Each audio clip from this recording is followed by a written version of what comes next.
las semanas del tapering, del picking y de la puesta a punto. La famosa descarga de agua, todo eso, no tengo ni idea de cómo se hace. O sea, es un mundo ajeno para mí. Yo nunca he llevado a un culturista hasta el final, hasta la tarima.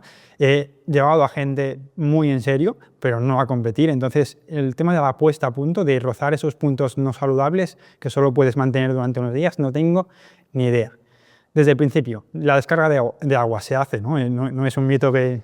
¿O no? Se hace muchísimo en culturismo con uso de fármacos. Ah, sí. En natural no. En el natural algunos lo hacen, pero realmente se ha visto que no es lo más indicado. ¿Por qué? Porque al final, cuando sales a competir, lo que interesa es que el músculo se vea lleno, Vale. por lo que se hace una carga de glucógeno, que la carga de glucógeno, si va acompañada con agua y con sal, pues es más efectiva. Entonces, lo que haces cuando pones glucógeno y no pones agua, o haces una deshidratación, es que realmente el glucógeno no llene tanto los músculos y por lo tanto el look sea más plano que no el que se busca, que es un look lleno. Bueno, ¿y esto no le pasa a la gente que usa esteroides? O sea, sí, lo que pasa que ellos lo que hacen es una deshidratación muy bestia, con uso muchas veces de diuréticos también, y lo que hacen es pues literalmente quitar toda el agua que hay al cuerpo y se ve un look como muy apretado, pero realmente estas personas que usan tienen muchísima más masa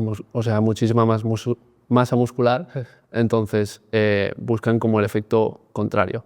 Pero que si este efecto lo buscas con una persona natural, realmente vas a ver que va a salir la persona muy plana, muy deshidratada y que realmente no vas a conseguir que se vea un look guay en el escenario. Por lo que antes se hacía mucho, yo de hecho lo he hecho, y es muy heavy porque al final, o sea, puedes pasar todo el hambre del mundo, pero no beber es lo más heavy que hay. Es lo más heavy que hay. Y te salen pues quemaduras en los labios, ¿sí? O sea, muy heavy. Y realmente yo lo he experimentado en primera persona y no es el look que me gusta sacar a tarima, aunque te veas muy pegado, pero realmente es que no te ves lleno. Vale. Y sin glucógeno no bombeas, o sea, no se recomienda para nada. En culturismo natural no se hace, ahora ya no se hace. Vale. Y más allá de la descarga de agua, ¿cómo son esas últimas semanas de puesta a punto, de tapering, picking?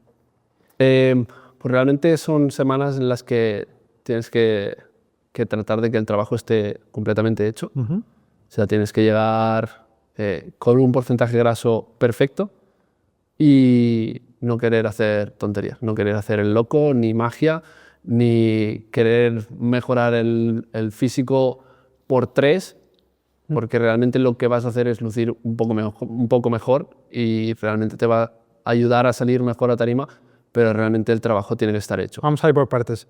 Respecto al entrenamiento, pon que te quedan 3 semanas, 2 semanas para competir. ¿Entrenas igual o ya has bajado intensidad? Cuando empiezan las pruebas de puesta a punto, realmente es cuando empiezan a haber modificaciones de la intensidad, ¿Baja? Del volumen. O sea, realmente lo único en el único momento en el que baja bien la intensidad, que baja de forma considerable, es las 72 horas antes de subir a la tarima, porque realmente necesitas estar fresco, sin inflamaciones, y que el glucógeno que estás introduciendo pues se almacene de forma correcta. Entonces, por el resto, el entrenamiento es bastante similar. ¿Qué te digo? Que un RIR 0 cuando estás en volumen también luce distinto a un RIR 0 cuando estás en peak week. ¿De sentido? Porque pues, al final no tienes quizás tanta capacidad de lucha, no vas a aplicar quizás la misma intencionalidad porque la concentración ya puede ser que no sea la misma, las cargas habrán bajado, lógicamente. Imagino que en elevaciones laterales es exactamente igual, no cambia nada, y a lo mejor es, por ejemplo, en una sentadilla donde más se ve. No vas a tener la misma capacidad de lucha en una big week que en pleno volumen. ¿Y en alimentación? Y en alimentación, pues lo que se hace es que hay muchas estrategias de carga, ¿no? Hay muchas estrategias de carga, pero lo que se busca es llegar a ese porcentaje graso que tú necesitas, tocando las calorías mínimas y los pasos máximos de la preparación. O sea, la máxima actividad, la mínima ingesta calórica, y cuando empiezan las pruebas de puesta a punto, pues se empieza a introducir carbohidratos, se empiezan a jugar con el agua, más agua y generalmente más sal. Y luego es cuando hay las distintas estrategias. Hay cargas que se hacen de forma muy lineal durante varias semanas, en las que son poco agresivas y vas introduciendo poco a poco como carbohidratos, agua y sal para ver cómo responde el cuerpo. Hay cargas en las que se hace una gran carga al inicio, a medianos o a final de la semana para comprobar si en el día de la competición estás perfecto o no tan perfecto, y luego puedes ajustar en función de esto para que el día de la competición hayas probado todo y puedas decir, esta es la forma en la que el atleta sale mejor a tarima. Esto me pasó, bueno, no a mí, conozco una persona que compite en culturismo, no culturismo natural, el otro, y me dijo que le pasó una vez que antes de competir, como no sé si me dijo un día antes o 2 días antes, se veía súper bien, decía que se veía en un punto de competición y que el día siguiente, según él, se le fue todo. No sé, a lo mejor exagero un poco, pero esto pasa, o sea, tienes que medir al milímetro de voy a estar súper bien este día a esta hora, y si lo haces mal y eso te coincide un día antes, la cagas y pasas de un primer puesto a un tercero o cuarto. O sea, para que el físico empeore realmente es que tienes que pasarte bastante. O sea, o bien con la carga o bien con cualquier desajuste que pueda haber, tienes que liarla bastante. Entonces, es súper importante que hagas muchas pruebas antes para ver en qué momento exacto la persona luce mejor. Vale. Y no querer arriesgar a decir, buah, si le subo 50 gramos de carbohidratos más de lo que está consumiendo, igual sale algo mejor, ¿no? Pero si no lo has probado, puede ser que te salga un 2% mejor o que te salga un 30% peor. Entonces, tienes que valorar muy bien el riesgo y el beneficio, y vale la pena ser conservador en ese sentido y que la persona salga un poco menos lleno, que te pases de carga y luego, por ejemplo, salgas aguado. Me imagino que también competición a competición vas aprendiendo estas cositas de tu cuerpo. Exacto. Ya por último, hemos hablado de un año antes, las 30 semanas antes. Peak Week, día de competición. Lo único que nos llega a los que no tenemos ni idea es que cogéis las bandas elásticas y hacéis un poco de pumping. ¿Qué más? Bueno, y pintarse. ¿Qué más? Pintarse. O sea, la competición como tal, lo que se hace aquel día. Realmente es poner tinte. Vale. O bien el día anterior o a la misma mañana se hace, en función del tinte que uses. Luego es estar súper relajado. Lo más importante del día de la competición y el día anterior es estar muy relajado. O sea, el trabajo está hecho y no tienes ni que hacer muchísima actividad, ni muchos pasos, o sea, el trabajo está realmente hecho. Entonces tienes que seguir cargando con tus comidas estipuladas. Normalmente el día de la misma competición comes ligeramente menos que lo que vienes comiendo en los días anteriores, más que nada porque a nivel digestivo tienes que estar perfecto en el escenario para poder apretar el abdomen, contraerlo, hacerse el vacuum si hay algunas poses que requieren de ello. Entonces, a nivel digestivo tienes que estar bastante vacío. No se recomienda a no ser que salgas a las 10 de la noche, no se recomienda comer muchísimo. Entonces se sigue cargando con calma, relajado. Luego se va a poner la segunda capa de tinte y luego ya estás en el backstage, que ahí estás completamente relajado. Y lo que se hace es 1 hora antes de competir, aproximadamente, se empieza a entrar en calor, se empieza a bombear, que es lo que se ve con las bandas elásticas, que puede ser con tu propio cuerpo haciendo unas flexiones, con las bandas elásticas, con máquinas, que en algunas competiciones tienen máquinas, y lo que se hace básicamente es una estructura cíclica de varios ejercicios que se van encadenando para darle que entre sangre al tejido que tú quieres priorizar. Por ejemplo, si tu punto que más débil tienes es el pectoral, por ejemplo, quieres que el pectoral sea el músculo más bombeado en tarima respecto quizás al tríceps. Curioso, yo pensaba que era como Pues un poco de brazo, no, eso, hay una ciencia, quiero decir, hay gente que pumpea más los bíceps porque es su punto débil o punto fuerte. Sí, sí. Curioso. Y realmente se nota. O sea, tú cuando, por ejemplo, entrenas pectoral, luces distinto si te miras en el espejo que cuando entrenas espalda. Sí, sí, lo típico de que todos querríamos los brazos del día de brazos. Exacto. Entonces, hay que hacer un análisis de cuál es el grupo muscular que te compensa tener más bombeado tarima. Entonces, cuando se hace el circuito de bombeo, pues le puedes dar más prioridad, Vale. más series a ese músculo. Sigues un orden, se bombea y luego se pone una capa que se llama gloss, que bueno, es como vaselina al final, o como un spray brillante que se pone para que los músculos brillen un poco más. Vale. Y esto no tenía pensado, se me ha venido ahora a la cabeza. El tema de tatuajes da exactamente igual, te los tapa el tinte y ya está, ¿no? O sea, hay tatuajes que se ven más y hay tatuajes que se ven menos. El tinte realmente broncea la piel, pero no tapa un tatuaje. Vale, pero no afecta en nada al jurado.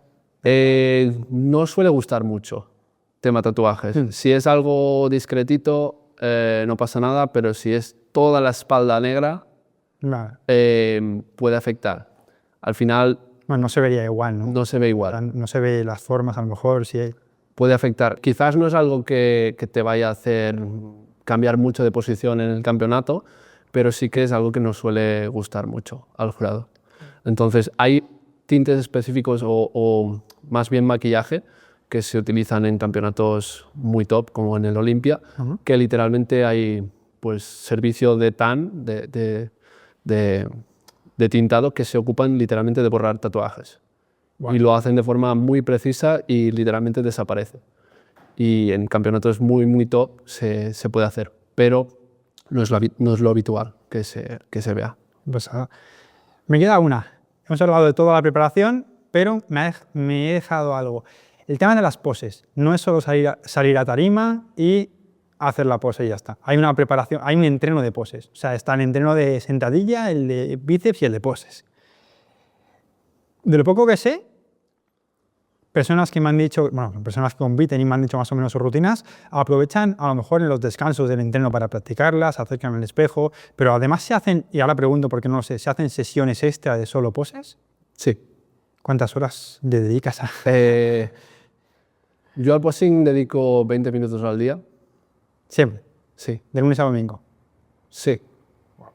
Sí, pero también soy una persona que se sale un poco de la norma con eso. ¿Lo normal cuánto es? O sea, lo normal no te sabría decir. O sea, cada uno dedica el tiempo que cree necesario al entrenamiento de posing, pero al final, cuanto más poses, más bien vas a salir. O sea, cuando más tiempo le dediques a esto, mejor lucirás luego cuando salgas a tarima. Entonces, yo siempre recomiendo pues, que después de entrenar, por lo menos 10-15 minutos de posing, por lo menos los días que se entrena, le dediques. Y aquí el objetivo, porque entiendo que esto no es para desarrollar ningún músculo en concreto, esto es para automatizar muchísimo, me lo invento, no lo sé, cuánto aire tienes que tener, o exactamente sin pensarlo ni siquiera, si contraes el oblicuo para ver los serratos, para no tener ni que pensarlo en el escenario. Sí. Para que sea automático. O sea, el posing tiene que ser literalmente automático y fluido y requiere de muchísimo aprendizaje, y realmente el posing sí que es algo que va a hacer que estés arriba en la tarima o abajo. O sea, que estés en una posición alta o baja en el escenario, porque realmente que tú luzcas bien y te sepas enseñar bien y sepas esconder tus puntos, tus peores puntos, y sepas realzar los buenos, pues va a hacer que el jurado esté pendiente de ti. Y puede hacer que alguien que esté más fuerte que tú o que tenga mejor físico que tú, posando peor, quede por detrás. Danos un tip sobre esto. ¿Cómo se oculta un punto flaco? Un ejemplo. Simplemente, por ejemplo, algo que suele ser bastante habitual es el tema de la cintura. O sea, la cintura es algo que tú no puedes modificar la amplitud de tu cintura. Hay personas que nacen con una cintura de avispa y hay personas que la tienen un poco más ancha. Entonces, Si tú, por ejemplo, te haces un doble bíceps de frente y tienes la cintura ancha y te haces el doble bíceps completamente de frente al jurado, se te va a ver pues bastante rectangular. Sí. Y un tip que se hace es o bien desplazar la cadera hacia el lado o girarla ligeramente, o sea, rotarla ligeramente hacia el lado contrario, lo que hace que la cintura se vea un poco más estrecha y tú igualmente estás de frente, pero con la cadera rotada.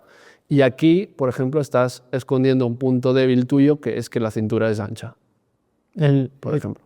¿El jurado está justo delante, justo delante de ti? ¿Cuántas personas son en el jurado?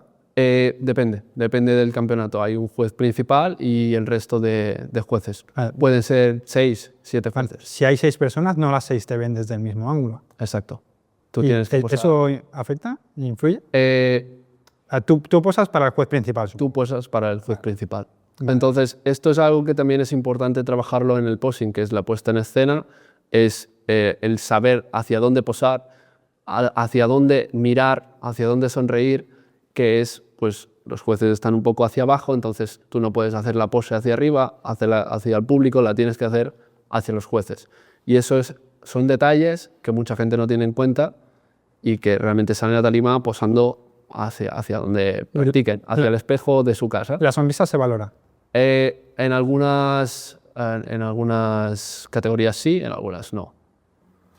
Pero siempre se valora que... Como algo objetivo, es decir, ¿sabemos que los jueces lo valoran o por si al juez le gusta que sonríe? No te va a hacer ganar un campeonato. No suma puntos. Si hubiese una réplica, esto es el serrato, esto es la simetría, la sonrisa no está en la réplica. No.